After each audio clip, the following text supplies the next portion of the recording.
You ever meet someone who just can't mind their own business? Someone who sees peace and feels the overwhelming urge to destroy it? That was Karen, the self-proclaimed queen of the HOA. Except, there was just one tiny little problem. I didn't even live in her HOA. I wasn't bound by their rules, their fines, or their nonsense. But that didn't stop her. Oh no. This woman marched straight into my life, waving paperwork, screaming rules that didn't even apply to me, and threatening to ruin me unless I bent to her authority. And that's where she made her biggest mistake, because she had no idea who she was messing with. See, most people crumble when faced with an HOA lawsuit. They just pay the fees, cave to the demands, and move on. But me, I decided to take a different route. Instead of just defending myself, I dug into the very foundation of her HOA's rules, its board, and its history. And what I found was a thread so loose, so rotten, that once I pulled it, the entire HOA unraveled before her eyes. And here's the kicker. It didn't take months or years like Karen thought. It took less than 5 minutes. But let's start at the beginning. I moved into my place on the edge of town about 2 years ago. Quiet neighborhood, big yard, dock out back that opened into a network of creeks and lakes. It was peaceful, affordable, and best of all outside the jurisdiction of any HOA.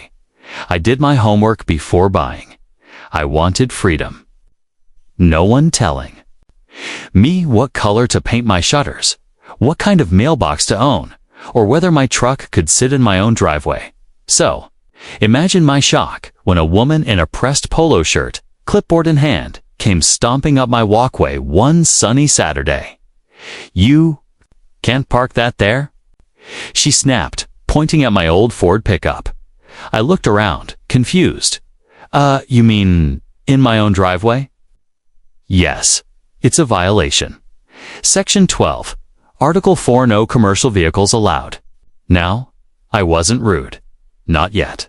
I just blinked at her and asked, "And who exactly are you?" She puffed her chest out like she was a sheriff in some Wild West flick. "I'm Karen. I'm on the board of the Willow Creek HOA, and you, sir, are in violation." I laughed. I couldn't help it. "Ma'am," I said, trying not to sound smug, "I don't live in Willow Creek. I'm not under your HOA. You've got the wrong house." Her eyes narrowed like I'd just challenged her crown. "Don't play dumb with me. This entire subdivision is under Willow Creek's jurisdiction." Now, here's the thing. Willow Creek started as a planned community, and their HOA was notorious for being strict. But my property, my home, was older than the entire development. It wasn't included in their HOA contract. In fact, my deed specifically stated no HOA obligations. That's why I bought it. I tried to explain this to her, but Karen wasn't having it. She scribbled something on her clipboard and handed me a piece of paper. "Fine. Then I'll see you in court." And just like that, she spun on her heel and stormed off. I stood there on my porch holding a fake violation notice, thinking, this lady can't be serious, right? But oh, she was. The very next week, I got a summons. Karen, on behalf of the HOA, was suing me for non-compliance with community regulations. And that's when I knew. This was no ordinary neighborly spat. This was war. The first court hearing was a circus. Karen strutted in with her HOA board members trailing behind her like a flock of geese. They had binders, laminated papers, even a slideshow prepared to prove I was part of their kingdom. Meanwhile, I walked in with my deed. One piece of paper. It's crystal clear. No HOA. I thought that would be enough to shut it all down. But Karen wasn't giving up that easy. She argued, twisted words, and practically begged the judge to see reason. She said things like, "If we don't enforce rules on his property, the entire neighborhood will collapse." The judge raised an eyebrow, flipped through my deed, and said flatly, This property is not under your HOA. Case dismissed. Simple, right? Done and over. Except it wasn't, because Karen wasn't satisfied with losing. No, she doubled down. She started sending me threatening letters, posting notices on my door, and even organizing HOA meetings specifically about me. I was the outsider, the threat to their property values. She wanted me gone. That's when I realized something. Karen wasn't just a busybody. She was obsessed with power. And if she thought suing me was her greatest weapon, she was dead wrong, because I was about to show her a weapon she never saw coming. And in less than 5 minutes, I'd make her entire HOA disappear. But I'll get to that soon. For now, let me tell you what happened next. The lawsuit papers sat on my kitchen counter like a snake coiled and ready to strike. I read them 3 times, each word dripping with arrogance and entitlement. According to Karen and her HOA, I was in direct violation of their bylaws for refusing to join their community association, despite my property being physically outside their jurisdiction. It was laughable. If it wasn't so infuriating at first, I thought maybe this was some bizarre mistake, a clerical mix-up, or a wrong address. But no, Karen wasn't mistaken. She had personally signed the complaint.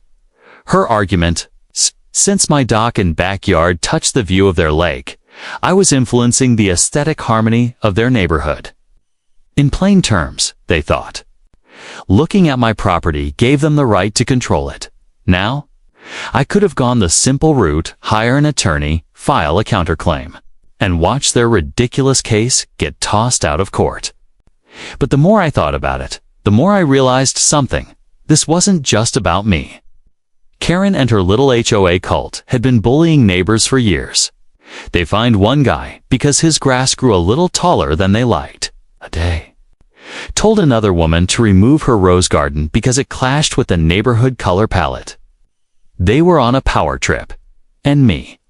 I had just become their newest target. But here's the thing. I'm not exactly the type of guy you want to push into a corner. See, I've always been a bit of a researcher. I dig. I read fine print. And I know how to find loopholes where others don't even bother looking. So instead of panicking, I smiled.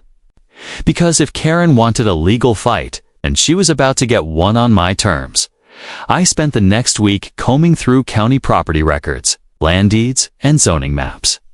It was like following a treasure map, except the treasure wasn't. Gold it was knowledge. And what I found? Oh, Karen had no idea what kind of storm she had just unleashed. See, years ago, when the lake was originally dredged and developed, the county had filed a series of legal agreements to manage the water rights. Turns out, the HOA didn't technically own the lake. They leased usage rights through the county, but the ownership and full legal control actually sat with a governing water authority. And buried deep within the paperwork, almost invisible unless you knew where to look, was a clause that stated if that authority dissolved, the water rights would automatically revert to the owner of the oldest property bordering the water. And guess what? That owner was me. The more I read, the more I realized. I wasn't just outside of Karen's HOA. I was sitting on the single piece of property that could dismantle their entire stranglehold on the lake. Because while they'd been bullying homeowners for years, their entire existence was hanging on a flimsy legal technicality. I leaned back in my chair, laughing to myself. Karen thought she could drag me into her HOA, but what she didn't know was that she had just handed me the sword that could cut down her empire. The next day, I didn't call a lawyer. No, I called the county clerk's office. Then I called the water authority. Then I called a couple of other people I won't name yet, because, let's just say, I wasn't just planning to defend myself. I was planning to go on the offensive. And oh, Karen. She had no idea that the clock was ticking. The lawsuit papers sat heavy in my hands like they carried the weight of centuries of misplaced arrogance. I couldn't stop staring at the bold, underlined text. Defendant is in violation of HOA rules and bylaws. Defendant. That was me. The irony was bitter. How could I be the defendant of rules that never apply to me in the first place? It felt absurd, like being fined by a stranger for walking across their lawn when I was on a public sidewalk. But absurdity didn't make the threat any less real. Karen had gone beyond harassment. She had weaponized the courts. And that meant I had to respond in kind. The thing is, I've never been one to bow my head when someone tried to put me in a cage that didn't exist. My father used to tell me, "Son, the law is only as strong as the man who's willing to challenge it." I carried that with me into adulthood, and now it echoed louder than ever. I spent that evening pacing the kitchen. Legal papers spread across the table, the clock ticking toward midnight. Every tick reminded me of her smug grin, of the way her pearls glinted in the sunlight as she told me, "We'll see what the judge says." Fine. Let's see what the judge says the next morning.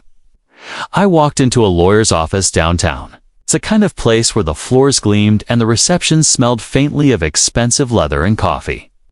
The attorney, a tall man with salt-tanned pepper hair, introduced himself as Daniel. He had the kind of handshake that told you he'd wrestled with more than his fair share of HOA tyrants.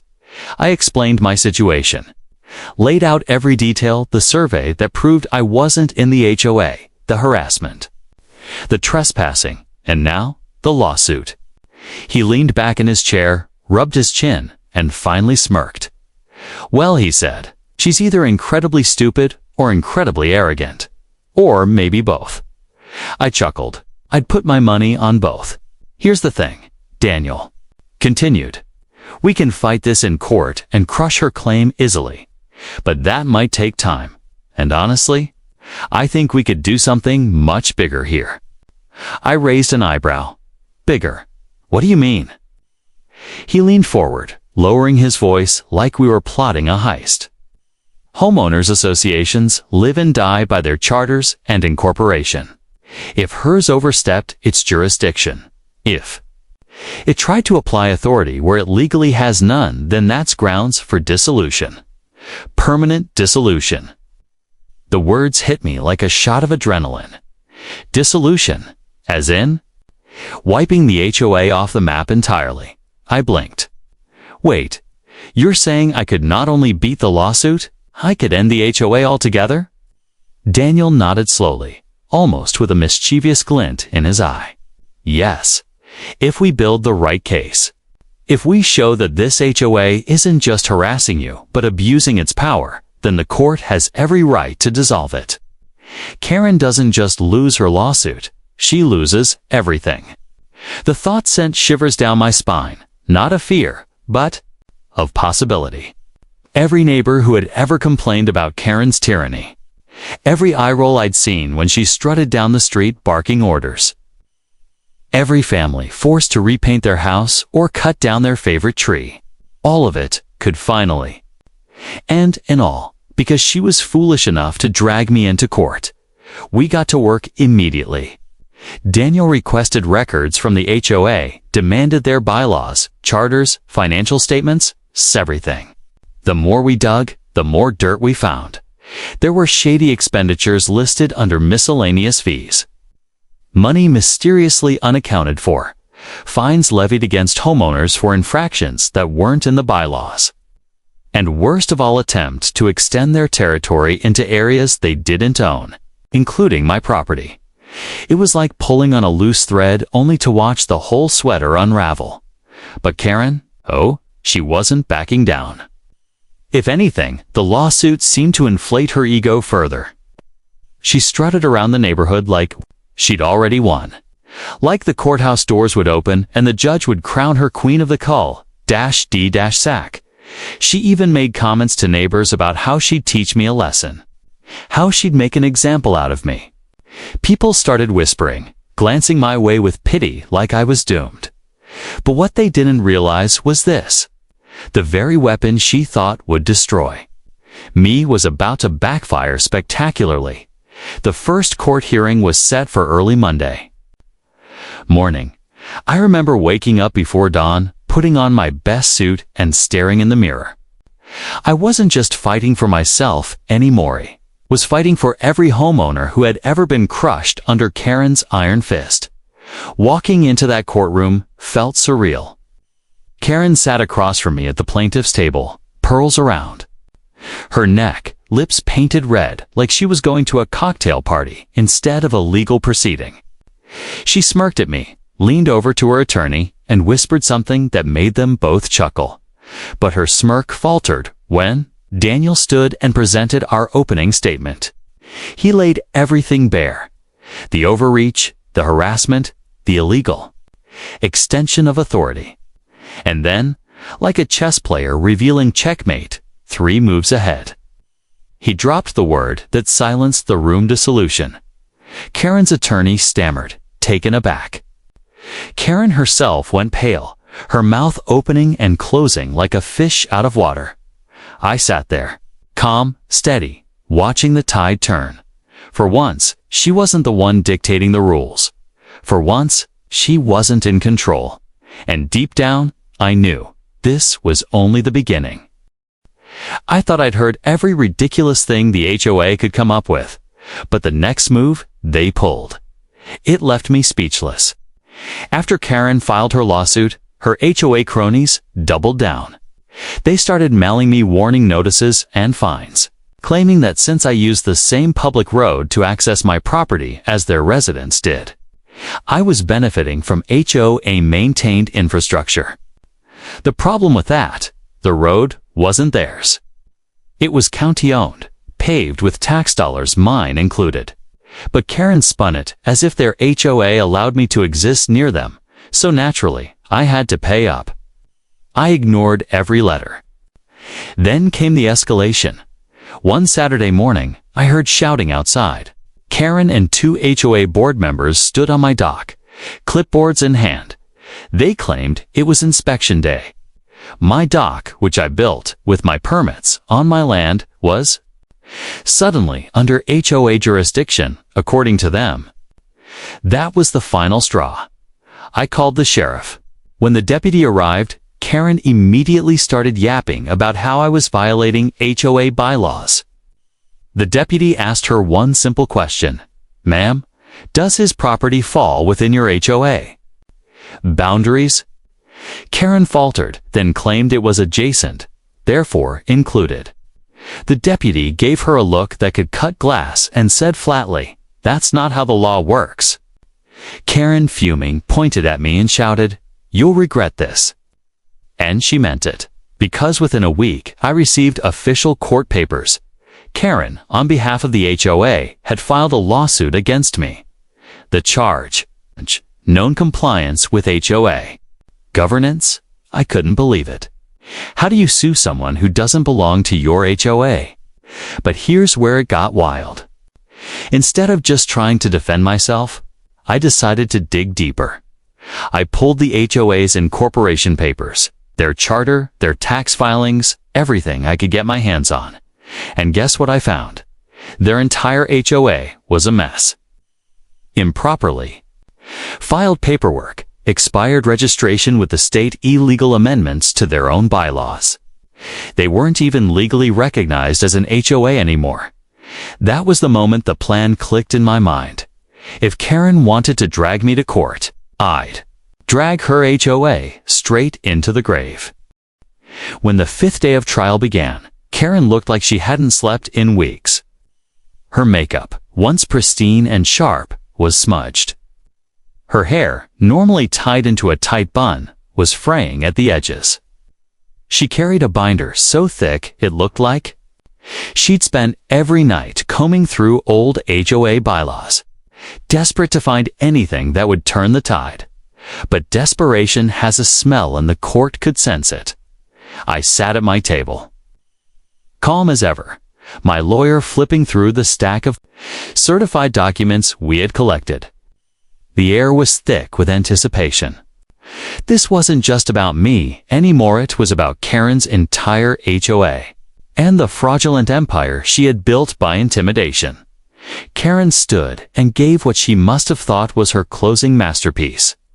She claimed that her HOA set the cultural standard for the community, that her authority was vital to maintaining property values, and that without her, the neighborhood would collapse into chaos. She gestured toward me, calling me a parasite who wanted the benefits of the HOA without the responsibilities.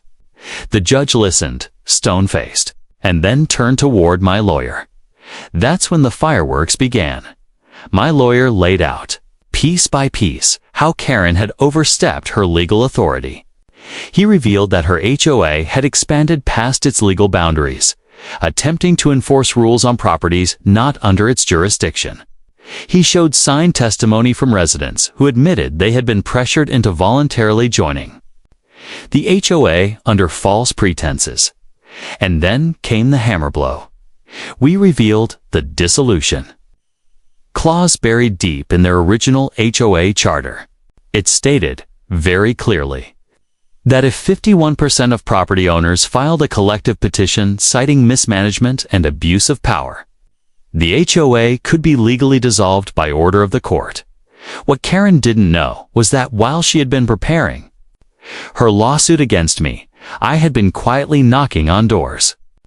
I spoke to neighbors, those who hated the endless fines, the controlling letters, the harassment over paint colors, fences, and even the number of cars parked in their own driveways. They were fed up, and by the time trial rolled around, I had gathered 73% of signatures from current members. Far beyond the threshold, my lawyer slid the petition across the judge's bench. The courtroom went silent except for the shuffle of papers.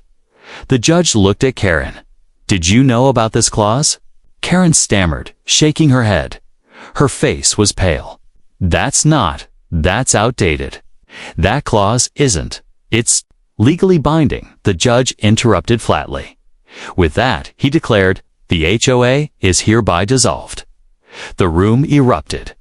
Neighbors who had been sitting quietly in the audience cheered. Karen gasped as though the ground had been pulled out from beneath her. She collapsed back into her chair, clutching her binder like it could somehow undo what had just happened. 5 minutes. That's all it took. 5 minutes, 4 years of tyranny to vanish into nothing. Karen's HOA empire dissolved, and here's the twist, without the HOA's backing. Karen was left solely responsible for all legal fees and damages. Not only had she lost her grip on the neighborhood, she now faced financial ruin. The neighbors she once lorded over now looked at her not with fear, but with pity and a bit of satisfaction. As for me, I walked out of that courthouse with my head high, knowing I hadn't just defended myself, freed an entire neighborhood from her grasp. Later that evening, neighbors I barely knew showed up at my house with food, drinks, and even lawn chairs. They thanked me for standing up when no one else dared. It turned into a block party, the kind of thing Karen had tried to outlaw with her endless rules. It felt like the first real day of freedom. And Karen, she put her house up for sale a few months later. The woman who tried to sue me into submission had become the one forced to leave. So, the next time someone tries to control your life with made-up authority, remember this: bullies only win when people let them. Sometimes, all it takes is one person to stand up, push back, and remind them that the law doesn't bend to their will. I didn't just fight an HO, I ended it. And I'd do it again in a heartbeat.